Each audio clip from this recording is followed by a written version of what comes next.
Imagine this. Over 2,500 years ago, God gave a man named Daniel visions that perfectly predicted the rise and fall of world empires. And they're still unfolding right now. Are we seeing the final pieces fall into place before Jesus returns? Stay right there, because today we're unpacking one of the most explosive prophecies in the Bible, the four beasts of Daniel. This isn't ancient history. This is your roadmap for what's happening on the world stage today. Let's dive in. Hello and welcome back to The Real Podcast, where we discuss real people living real lives who experience real issues and getting real biblical answers. I'm your host, Sean Porch, and today's topic is the end time and the visions of the prophet Daniel. So around 550 BC, God showed the prophet Daniel four massive beasts rising from the sea. Each one of these represented a major world empire, and these weren't just random images. It was actually divine intelligence about how history would actually unfold right up into the return of Christ. Now, here's the good news. We're living in a time where these prophecies are being unsealed every single day. So let's get into the individual beasts that Daniel saw. Let's start with a lion with eagle's wings. Now, in Daniel 7:4, it describes a lion that had eagle's wings. Now, the first beast points to a mighty Babylonian empire, powerful and fierce and swift, but its wings were plucked and it was made to stand like a man with a human heart.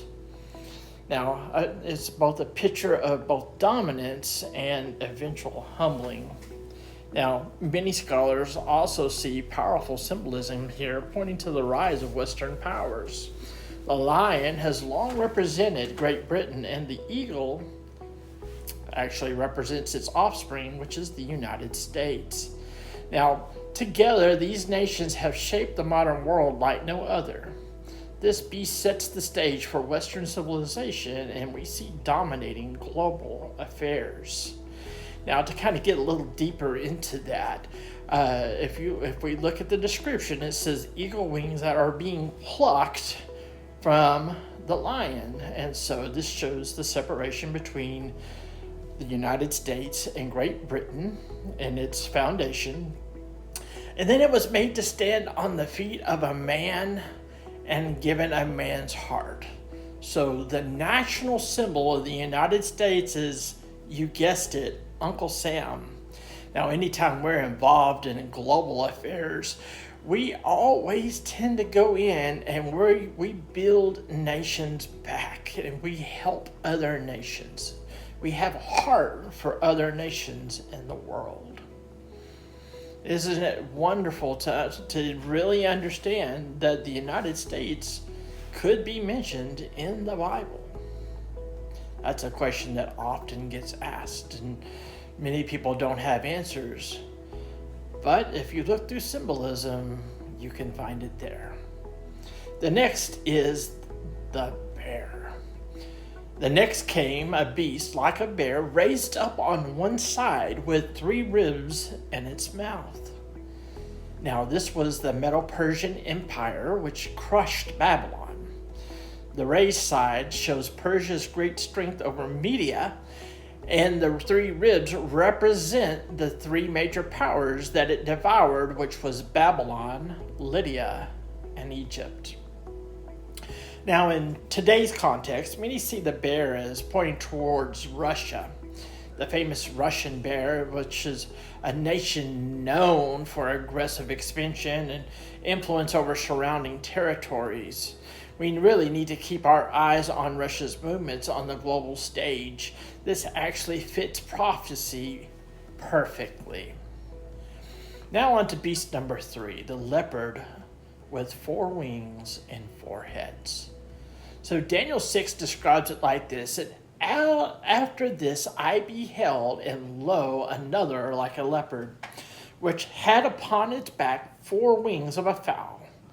The beast also had 4 heads, and dominion was given to it. Now, this Greek Empire under Alexander the Great was what this is referring to. Now, the 4 wings symbolize lightning-fast conquests, which Alexander was known for, and the 4 heads represent the 4 kingdoms that came after his death. So the countries were split into 4. Now, this swift, culturally dominant power spread Greek influence across the known world, and an influence that still echoes in Western culture, law, and thinking today. Now, likewise, some today believe that the leopard represents Germany, with each head representing the 4 major rises to power, also known as the 4 German Reichs. So, if you look at the history of Germany, Germany has actually had 3 major Reichs. So the first Reich was in the 1800s. During this time, they were expanding their territory greatly. And then the First World War, they tried to expand again, and they were fought off by the Allied forces. And then once again under Hitler and the Third Reich during World War II. So wait, that's only 3 Reichs. Does that mean that there's going to be a 4th Reich that rises soon? Only time will tell. So let's move on to the last but most terrifying of the 4 beasts. Now, this is the most important one for our time. In Daniel 7:7, it says, "And after this I saw in the night visions, and beheld a 4th beast, dreadful and terrible and strong exceedingly, and it had 10 horns." Now, this is often considered as part of the Roman Empire. It had iron teeth devouring everything that was before it. But unlike the others, this beast is diverse. It evolves and continues in different forms. Now, the 10 horns represent 10 kingdoms or nations that arise out of its territory. Many believe that right now we're watching the revival of the Roman Empire today, primarily centered in Western Europe, the European Union, and there's a great push towards global integration. And this is seen by many prophecy watchers as steps towards the final configuration. Now keep in mind, once again, that this beast has 10 horns, which means 10 nations. Now, prior to the last 100 years, there has never been a time where so many nations have joined together until the United Nations came about. Many of those nations in the United Nations are Roman Catholic. Are we seeing this prophecy unfold in the real time? Now, to go further on with this, out of these 10 horns will rise what they call a little horn, otherwise known as the Antichrist. Now, he's going to subdue 3 other kingdoms and speak great words against the Most High God. This 4th beast ultimately will lead into the final one world system, the mark of the beast, and the dramatic climax of human history. So, what does it all mean for today? These 4 beasts show a clear progression. Babylon, Media Persia, Greece, and Rome, and now the revival of Rome in the last days. We are living in the last days. This is the final form of the 4th beast, and this is a time where divisions that's moving rapidly towards unification under one final ruler. Just before Jesus Christ returns to crush these kingdoms and establish his eternal kingdom, these things must come. Now in Daniel 2:44 it says, "The God of heaven will set up a kingdom that shall never be destroyed." So in closing, what should you do? So what now?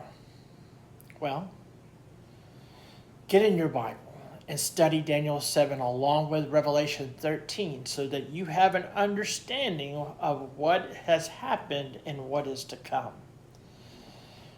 Watch world events with open eyes and especially move towards global government, increased control, and Middle East tensions. And most importantly, make sure your heart is right with God. Jesus is coming back, and he is coming as the King of Kings. This isn't about fear. This is about hope. The same God who perfectly fulfilled prophecy before is in complete control of what's going to come next. So we thank you for joining us today, and if this has blessed you, please share it with someone. Please like and subscribe. And turn on your notifications because we're going to keep unpacking these end time prophecies together. So until next time, stay awake, stay ready, and keep looking up. Now, if you want to reach out to us with comments, questions, concerns, maybe questions about salvation, we welcome you to contact us at our email, which is therealbroadcastministries@gmail.com. Once again, we thank you for watching, and you have a good